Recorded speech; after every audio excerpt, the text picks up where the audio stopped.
লকডাউনে বাজারে আতঙ্ক রুখতে আরবিআই এর তৃতীয় দাওয়াই। মিউচুয়াল ফান্ড সংস্থাগুলিকে 50,000 কোটির রক্ষা কবচ আরবিআই এর। 50,000 কোটি টাকা ধার দেওয়া হবে। নগদের যোগান দিতেই এই পদক্ষেপ, ঋণপত্র বিক্রিতে সুবিধা করতেই সিদ্ধান্ত। আমরা এই বিষয়ে কথা বলেছিলাম আমাদের সিনিয়র এডিটর ধ্রুবজ্যোতি প্রামাণিকের সঙ্গে। আরবিআই এর এই পদক্ষেপটা যে করলো তার সূত্রপাত কিন্তু গত সপ্তাহে আমরা যেটা দেখলাম যে দেশের শীর্ষস্থানীয় অন্যতম মিউচুয়াল ফান্ড সংস্থা ফ্র্যাঙ্কলিন টেম্পলটন তারা একটা ঘোষণা করে বলল যে আপাতত ছটা এমন মিউচুয়াল ফান্ড, বেসিক্যালি যেগুলো ঋণপত্র, সেখানে যে টাকা দিয়ে লোকে ওই ঋণপত্রগুলো কিনেছে, এখন দেখা যাচ্ছে যে একটা আতঙ্ক তৈরি হয়েছে। সবাই যে যার নিজের টাকা ঘরে তুলতে চাইছে, সবাই চাইছে ওই ঋণপত্রগুলোকে বিক্রি করে দিতে। এখন সবাই মিলে যদি একসঙ্গে ঋণপত্র বিক্রি করতে শুরু করে, তাহলে তার জন্য নগদের যোগান দরকার, টাকা দরকার। সেই টাকাটা তো মানুষকে ফেরত দিতে হবে। সেই টাকাটা এখন পাওয়া যাবে কোথায়? এত টাকা তো কোথাও নেই, এত নগদ তো কোথাও নেই বাজার। সেই কারণে ফ্র্যাঙ্কলিন টেম্পলটন ঘোষণা করে যে এই রকম 6টা ডেট ফান্ড, এগুলোকে ডেট ফান্ড বলা হয়, সেই ডেট ফান্ডে এরকম 6টা ডেট ফান্ডের ক্ষেত্রে আপাতত রিডিমশন করা যাবে না, অর্থাৎ বিক্রি করা যাবে না।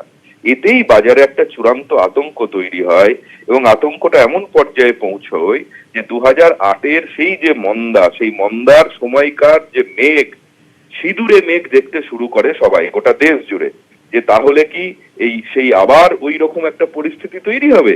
এই আতঙ্কটা যাতে না থাকে সেটার জন্যই এই 50,000 কোটি টাকা আপাতত এই মিউচুয়াল ফান্ড সংস্থাগুলোকে ধার দেওয়া হচ্ছে স্বল্প মেয়াদ।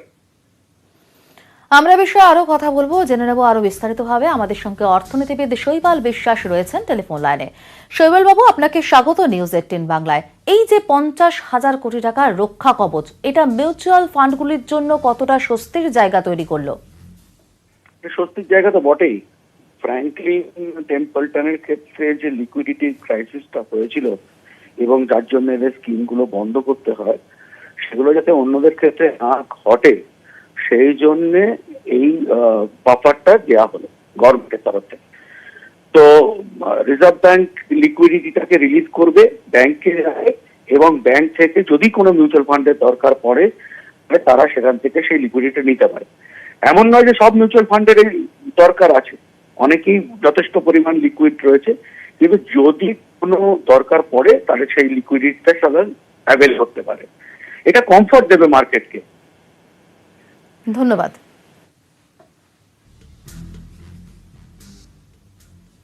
নজর রাখবো পরের খবরে। পিছিয়ে যাবে উচ্চ মাধ্যমিকের রেজাল্ট। এখনো শেষ হয়নি উচ্চ মাধ্যমিক পরীক্ষা। বেশ কয়েকটি পরীক্ষা যদিও শেষ হয়ে গিয়েছিল, কিন্তু তার উত্তরপত্র সংগ্রহ হয়নি। এ বিষয়ে বিস্তারিত জানবো আমাদের প্রতিনিধি সোমরাজ বন্দ্যোপাধ্যায়ের কাছ থেকে। সোমরাজ, তাহলে কি পদক্ষেপ নেওয়া হবে? দেখো, এখনো পর্যন্ত উচ্চ মাধ্যমিকের যে পরীক্ষাগুলি শেষ হয়ে গেছে সেই পরীক্ষাগুলিরই উত্তরপত্র সংগ্রহের কাজ শুরু করা যায়নি। সম্প্রতি উচ্চ মাধ্যমিক শিক্ষা সংসদের তরফে একটি নির্দেশিকা জারি করা হয়েছে। সেই নির্দেশিকায় বলা হয়েছে, যদিও সেই নির্দেশিকা প্রস্তাবিত, যেখানে বলা হয়েছে যে উত্তরপত্রগুলি সংগ্রহের কাজ শুরু হবে 4 মের পর থেকে বিভিন্ন পুলিশ থানা এবং ট্রেজারি থেকে, এবং সেই উত্তরপত্রগুলি প্রধান পরীক্ষকদের কাছে পাঠানো হবে 10ই জুনের পর থেকে। তারপরে সেই উত্তরপত্রগুলি মূল্যায়নকারী শিক্ষকদের কাছে গিয়ে পৌঁছাবে। অর্থাৎ সেক্ষেত্রে যেটা সংসদের ধারণা, যে এই ফল প্রকাশ হতে ন্যূনতম আগস্ট মাস পর্যন্ত পেরিয়ে যাবে। ফলত সেক্ষেত্রে উচ্চ মাধ্যমিকের ফল প্রকাশের সময়সীমা অনেকটাই পিছিয়ে যাচ্ছে। এবং তারপরে ইতিমধ্যে রাজ্য সরকার ঘোষণা করেছে যে উচ্চ মাধ্যমিকের যে বাকি 3টে দিনে পরীক্ষা আছে, অর্থাৎ বাকি যে পরীক্ষাগুলি রয়েছে সেগুলি জুন মাসে নেওয়া হবে। ফলত সেই ক্ষেত্রে সেই পরীক্ষাগুলিও জুন মাসে নেওয়া হলে অনেকটাই পিছিয়ে যেতে চলেছে উচ্চ মাধ্যমিকের ফলাফল প্রকাশের প্রক্রিয়া। এবং উচ্চ মাধ্যমিকের ফল প্রকাশের প্রক্রিয়া যদি পিছিয়ে যায়, সেক্ষেত্রে রাজ্যের কলেজগুলিতেও ভর্তির সময়সীমা অনেকটাই পিছিয়ে যাবে। ধন্যবাদ সোমরাজ। এবার দেশের করোনা চিত্রের দিকে নজর রাখা যাক। দেশে করোনা আক্রান্ত 28,000 ছুঁই। গত 24 ঘন্টায় নতুন করে আক্রান্ত 1,396। দেশে করোনা আক্রান্ত বেড়ে 27,892, মৃত বেড়ে 872। 24 ঘন্টায় 48 জনের মৃত্যু হয়েছে। মহারাষ্ট্রে মৃতের সংখ্যা সর্বাধিক, মৃত বেড়ে 342, সুস্থ হয়েছেন 6,185 জন।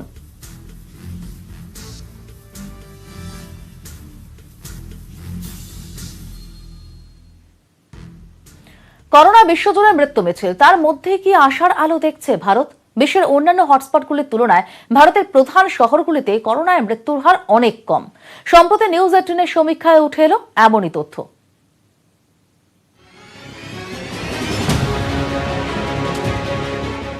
করোনায় মৃত্যুর হার কোথায় কত? সংক্রমণ এড়াতে কোন মডেলে সাফল্য? বিশ্বের 34টি হটস্পট শহরের সমীক্ষা চালায় নিউজ 18, আর তাতে দেখা যায় বিশ্বের অন্যান্য হটস্পটগুলির তুলনায় ভারতে মৃত্যুর হার অনেক কম। করোনায় মৃত্যুর হার সবচেয়ে কম সিঙ্গাপুরে, মাত্র 0.10%। 2 নম্বরে মস্কো, মৃত্যুর হার 0.88%। বার্লিনে 2.05%। এই তালিকায় 4 নম্বরে রয়েছে দিল্লির নাম, সেখানে মৃত্যুর হার 2.10%। সমীক্ষায় দেখা গেছে টেস্টিং, সামাজিক দূরত্ব ও আইসোলেশনেই সংক্রমণ অনেকটা এড়ানো সম্ভব হয়েছে। চীনে শুধুমাত্র ইউহানেই 84% আক্রান্তের মৃত্যু হয়েছে, অর্থাৎ চীন লকডাউন করে উপকেন্দ্রেই সংক্রমণ আটকে রাখতে পেরেছে। টেস্টিং ও লকডাউন দেরিতে শুরু করায় লন্ডনে মৃত্যুর হার ছুঁয়েছে 18.89%। ভারতের পুনে ও ইন্দোরেও মৃত্যুর হার বেশি হলেও তা বিশ্বের নিরিখে তালিকার একদম নিচে। তবে মাথা ব্যথার কারণ হয়েছে মুম্বাই। করোনায় মৃত্যুর হারে মুম্বাই দেশের প্রথম সারিতে। শুধুমাত্র এই শহরেই 178 জন করোনা আক্রান্তের মৃত্যু হয়েছে, যা দেশের মৃত্যুর নিরিখে 23.27%। নিজামউদ্দিনে ধর্মীয় জমায়েতের পর দেশে সংক্রমণ বেড়েছে, কিন্তু সমীক্ষা বলছে সংক্রমণ বাড়লেও বিশ্বের অন্যান্য শহরগুলির তুলনায় মৃত্যুর হার কমাতে অনেকটাই সফল দিল্লি। দেশীয় প্রযুক্তিতে করোনার কিট তৈরি করেছে আইআইটি দিল্লি। ছাড়পত্র দিয়েছে আইসিএমআরও। কম খরচে নির্ভুল ফলাফল দেবে এই কিট, আশাবাদী বিজ্ঞানীরা। করোনা টেস্ট কিট কম, চীন থেকে আমদানি করা টেস্ট কিটেও বিস্তর গন্ডগোল। তার মধ্যেই সুখবর দিল আইআইটি দিল্লি। সম্পূর্ণ দেশীয় প্রযুক্তিতে কোভিড-19 পরীক্ষার কিট তৈরি করে ফেলেছে আইআইটি দিল্লি। এই প্রথম কোনো শিক্ষা প্রতিষ্ঠানে তৈরি করা কিটকে অনুমোদন দিয়েছে আইসিএমআরও। हमारे पास आईआईटी दिल्ली द्वारा बनाई गई ये कोविड-19 की किट है। জানুয়ারির শেষ থেকে করোনা পরীক্ষার কিট তৈরি করা শুরু করেন আইআইটি দিল্লির কুসুমা স্কুল অফ বায়োলজিক্যাল সায়েন্সের গবেষকরা। COVID-19 is becoming a global pandemic and it's going to hit many countries and it's also going to come to India. And being a premier institute, which is IIT Delhi, we really wanted to contribute to affordable low-cost diagnostics. বিদেশ থেকে আমদানি করা test কিটে খরচ প্রচুর, কিন্তু IIT দিল্লির তৈরি কিটের খরচ অনেকটাই কম। Cost is a factor in a country like India. So जितने भी kits worldwide available है, they are using fluorescent label probes for detection of COVID-19. तो हमारे किट्स में ये प्रोब की ज़रूरत नहीं है, हम अलग केमिस्ट्री यूज़ करते हैं, जिसकी वजह से probe the cost comes down. গবেষকদের দাবি, দেশীয় প্রযুক্তিতে তৈরি এই কিটে পরীক্ষার ফলাফল নির্ভুল হবে। এক সপ্তাহে 20 থেকে 40,000 কিট তৈরি করা সম্ভব। काफ़ी सारे कंपनी ने ऑलरेडी हमसे कांटेक्ट किया है कि इसको बाज़ार में तुरंत जल्दी से जल्दी ले जा सके। हमारा रफ एस्टीमेट ये है कि एक हफ्ते के अंदर हम 30 से 40,000 के किट तक बना सकते हैं, अगर ये कोई कंपनी उसको इमीडिएटली ले सके, क्योंकि इंग्रेडिएंट्स इसके सारे तैयार हैं। এই কিটে ভাইরাসের প্রকৃতি সঠিকভাবে জানা সম্ভব হয়, ফলে দ্রুত ভাইরাস চিহ্নিত হলে সংক্রমণ আটকানো সম্ভব হবে। শুধু টেস্ট টেস্ট আর টেস্ট, করোনা মোকাবিলায় এটাই একমাত্র হাতিয়ার। দেশীয় প্রযুক্তিতে তৈরি এই কিট বাজারে এলে করোনার বিরুদ্ধে যুদ্ধ আরও জোরদার হবে। নিউজ 18 বাংলা। মহামারী ঠেকাতে বিশ্বের বিভিন্ন প্রান্তে লকডাউন। 2020-তে এসে এই লকডাউন শব্দটা পাওয়া গেলেও এর কার্যকরী ব্যবহার বহু আগেই হয়েছে। 19 শতকের শেষের দিকেই কলেরা, প্লেগ ঠেকাতে এমনই রাস্তা বেছে নেন ব্রিটিশ শাসক থেকে নিজামরা।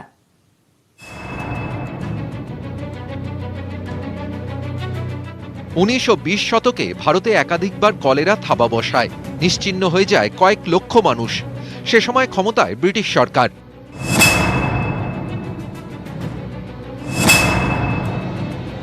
1896 সেপ্টেম্বর মুম্বাইতে শুরু হলো প্লেগ। সপ্তাহে প্রায় 2000 মানুষের মৃত্যু হচ্ছিল। মুম্বাই থেকে অন্যত্র ছড়িয়ে পড়ে কলেরা। 1897-এ এপিডেমিক ডিজিজ অ্যাক্ট তৈরি করে ব্রিটিশ সরকার। ব্রিটিশ মেডিকেল জার্নাল অনুযায়ী মহামারী ঠেকানোর একমাত্র রাস্তা ভিড় কমানো। সংক্রমণ ঠেকাতে বন্ধ রাখা হয় ট্রেন, ক্যারাভ্যান। 20 মার্চ 1897 এলাহাবাদে এক সরকারি প্রস্তাব আনা হয়। প্রস্তাব অনুযায়ী শ্রমিকদের জন্য 1 মাসের সবেতন ছুটি দেওয়া হবে। সরকারিভাবে লকডাউন শব্দ ব্যবহার না করলেও ব্যবস্থাটা এমনই। পরিযায়ী শ্রমিক সমস্যা মোকাবিলায় তাদের বাড়ি থেকে 3 কিলোমিটারের মধ্যে থাকার ব্যবস্থা করা হয়। সেই সঙ্গে বিকল্প কাজের ব্যবস্থাও করা হয়। শুধু ব্রিটিশ শাসকই নয়, কলেরা সংক্রমণ ঠেকাতে এই বিশেষ ছুটি বেছে নেন হায়দ্রাবাদের নিজাম। 1915-এ হায়দ্রাবাদে কলেরা ছড়িয়ে পড়ে। পরিস্থিতি মোকাবিলায় বন্ধ করে দেওয়া হয় ট্রেন ও ক্যারাভ্যান। সেকেন্দ্রাবাদ স্টেশনে আটকে দেওয়া হয় যাত্রীদের। পরীক্ষা করে পাঠানো হয় কন্টেইনমেন্ট সেন্টারে। যানবাহনে নিয়ন্ত্রণ আনা হয়। এমনকি যাতায়াতের উপরেও বেশ কিছু বিধি আনা হয়। নিয়ন্ত্রণ করা হয় জাহাজ চলাচলের উপরেও। তৈরি হয় বিশেষ কন্টেইনমেন্ট জোন, যার ব্যবহারিক নাম ছিল কর্ডন স্যানিটারিস। আজকের কোয়ারেন্টিন সেন্টারের সঙ্গে যার বিশেষ তফাৎ ছিল না। প্রতিটি এলাকা ঘিরে থাকত পুলিশ বা সেনা। যাতায়াতেও নিয়ন্ত্রণ ছিল। পুলিশের বিশেষ অনুমতি ছাড়া এলাকায় ঢোকার নিষেধ ছিল। তার পোশাকি নাম প্লেগ পাসপোর্ট। করোনা মোকাবিলায় আজ বিশ্বজুড়ে সেই পথকেই বেছে নেওয়া হয়েছে। নামে বদল ঘটলেও পদ্ধতিতে যে বদল ঘটেনি তা স্পষ্ট। নিউজ 18 বাংলা। করোনাকে রুখতে এখন একটাই রাস্তা, টেস্ট আর টেস্ট। করোনার প্রকোপে আমেরিকায় মৃতের সংখ্যা বাড়ছে লাফিয়ে লাফিয়ে। হাসপাতালগুলিতে রোগীর সংকুলান হচ্ছে না। এই অবস্থায় নিউ ইয়র্কে ফার্মেসি বা ওষুধের দোকানে করোনা পরীক্ষা করা হবে। আরও বেশি মানুষকে পরীক্ষা করতে 5000 ওষুধের দোকানে করোনা পরীক্ষার অনুমতি দেওয়া হয়েছে। নিউ ইয়র্কের গভর্নর অ্যান্ড্রু কুয়োমো জানিয়েছেন, প্রতিদিন 40,000 মানুষকে এই পরীক্ষার আওতায় আনতেই এই ব্যবস্থা। করোনা পরীক্ষার জন্য আরও 4টি সরকারি হাসপাতালে ব্যবস্থা করা হয়েছে। এছাড়া ফার্মেসিগুলিতেও করোনা পরীক্ষার বন্দোবস্ত করা হয়েছে। ফলে করোনা আক্রান্তদের সহজেই চিহ্নিত করা যাবে বলে আশা প্রশাসনের। দেখো, আপাতত 1 সপ্তাহ ধরে এই ধরনের ঝড় বৃষ্টি চলবে। তবে আজ এবং আগামীকাল দিন ঝড় বৃষ্টির প্রকোপ দক্ষিণবঙ্গে বেশি থাকবে এবং তারপর থেকে অর্থাৎ বুধবার থেকে উত্তরবঙ্গের বৃষ্টিপাতের ঝড় বৃষ্টির পরিমাণ বাড়বে, এমনটাই জানাচ্ছে আবহাওয়া দপ্তর। কারণ পূর্ব পশ্চিম একটি নিম্নচাপ অক্ষরেখা রয়েছে, যেটি আসাম থেকে পাঞ্জাব পর্যন্ত বিস্তৃত এবং সেটি বাংলাদেশ এবং গাঙ্গেয় পশ্চিমবঙ্গ ও বিহারের ওপর দিয়ে বিস্তৃত। এর টানে প্রচুর জলীয় বাষ্প ঢুকছে এবং তার ফলেই আজ এবং আগামীকাল দক্ষিণবঙ্গে ঝড় বৃষ্টির সম্ভাবনা বেশি। মুর্শিদাবাদ, নদিয়া, বীরভূম, বাঁকুড়া, পূর্ব বর্ধমান, ঝাড়গ্রাম এবং পূর্ব ও পশ্চিম মেদিনীপুর ও দক্ষিণ 24 পরগনা সংলগ্ন কলকাতাতেও ঝড় বৃষ্টি হতে পারে, এমনই পূর্বাভাস দিচ্ছে আলিপুর আবহাওয়া দপ্তর। ধন্যবাদ বিশ্বজিৎ। একসময় সময়ের হিসেব বলে দিত কারখানার সাইরেন। এখন সাইরেন বাজছে না। লকডাউনের 1 মাসে কল্যাণী শিল্পাঞ্চলের কয়েক হাজার শ্রমিকের ঘরের অন্ধকার যেন আরও জমাট হচ্ছে। কারণ করোনা ও লকডাউনের জেরে বন্ধ কারখানা।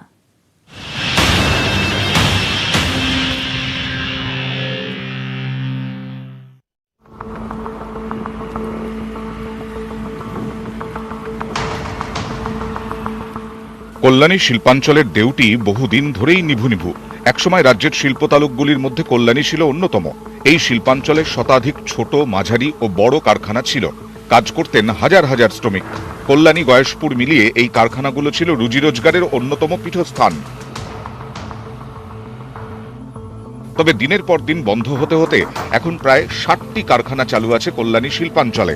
বর্তমানে কম বেশি প্রায় 6000 শ্রমিক কারখানাগুলোয় কর্মরত। এর ওপর লকডাউন এখন খাড়ার ঘা। বন্ধ কারখানা, বন্ধ উৎপাদন। খোলা রয়েছে 2-1টি ওষুধ প্রস্তুতকারক সংস্থা কারখানা। কাজ নেই, তাই বেতন নিয়ে চিন্তিত শ্রমিকরা। আর্থিক স্বাচ্ছন্দ্য দূরে থাক, এরপর দুবেলা দুমুঠো জুটবে তো? প্রচুর সমস্যার ভিতরে রয়েছে আমরা। চলছে ওই দোকানদার যেখান থেকে মাল নিই সেখান থেকে একটু বাকি বার্তা এইসব নিয়ে এইভাবে চলছে। না, প্রোডাকশন কোনো চালু হয়নি এখনো পর্যন্ত। মনে হয় লকডাউনের আগে আর খুলবে না। এখন বাধ্য হয়ে জল বিক্রি করছি। আর কি চাইবো, এখন কারখানাটা খুলুক, লকডাউনটা উঠে যাক। কম শ্রমিক দিয়ে কাজ করার সরকারি বিজ্ঞপ্তি থাকলেও 20 এপ্রিলের পর কোনো কারখানা চালু হয়নি।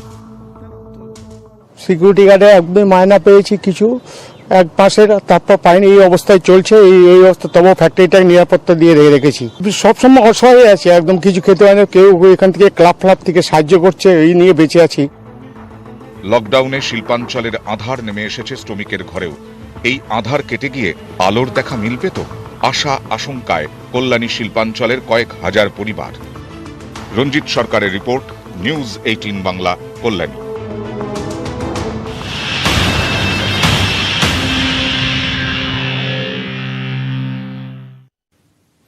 লকডাউনে নিজের ফার্ম হাউসে মহেন্দ্র সিং ধোনি, তার মাঝেই মেয়ের আবদার মেটাতে ফার্ম হাউসের মধ্যেই বাইকে সাওয়ার, ব্যাকসিটে জিভা।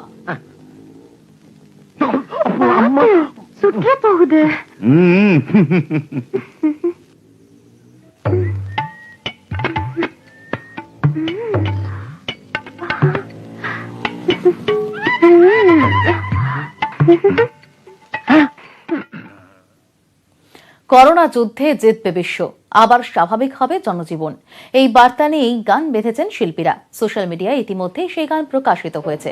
গানের মাধ্যমেই দিন ফেরার বার্তা দিয়েছেন কলকাতা সোসাইটি অফ মিউজিকের সদস্যরা।